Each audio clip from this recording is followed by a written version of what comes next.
Delegasi Kerajaan Negeri Kelantan yang diketuai oleh Yang Berhormat Datuk Timbalan Menteri Besar telah selesai mengadakan lawatan kerja ke Republik Korea pada 7 hingga 12 Julai 2026 yang lepas, di mana tumpuan utama lawatan ini adalah untuk membuka peluang pendidikan dan latihan kemahiran bertaraf antarabangsa kepada anak-anak Kelantan.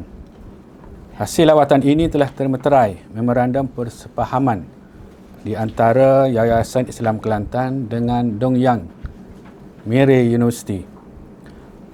Menerusi kolaborasi ini, Yayasan Islam Kelantan iaitu YIK akan menghantar kumpulan perintis seramai 10 orang pelajar anak tempatan tahfiz istimewa untuk menyambung pengajian di peringkat diploma kejuruteraan mekanikal selama 3 tahun di Dong Yang Miri University, Seoul. Bagi menyokong kebajikan para pelajar, pihak universiti turut menaja kemudahan penginapan secara percuma sepanjang tempoh pengajian. Jadi program akademik ini direka khusus dengan memberi penekanan seimbang terhadap teori dan latihan praktikal intensif serta pendedahan terus kepada standard industri sebenar di Korea Selatan. Para pelajar dijangka akan berlepas ke Republik Korea pada minggu terakhir Ogos 2026 dan akan memulakan pengajian pada awal September 2026 nanti.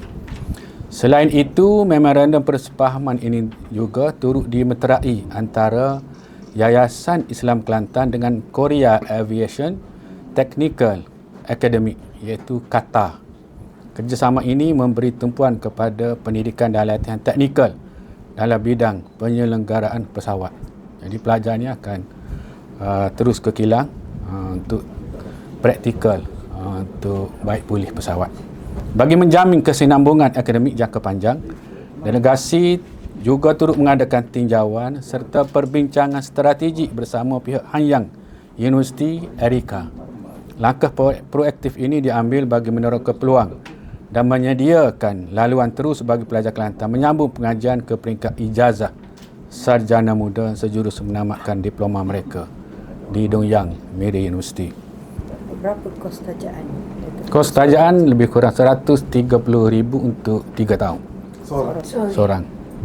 Sebenarnya lepasan pelajar kita ramai dapat tawaran ke Barat. Bukan setakat Rusia, US. Pelajar terbaik kita 20A, 18A dulu ke US dalam bidang medical. Jadi ini kita pergi selangkah lagi dalam bidang teknikal. Cuma sebelum ini pelajar-pelajar kita ditaja oleh agensi-agensi macam MARA, JPA. Sudah ramai. Tapi ini khusus untuk Kelantan kita, anak-anak Kelantan atas nama Kerajaan Negeri Kelantan.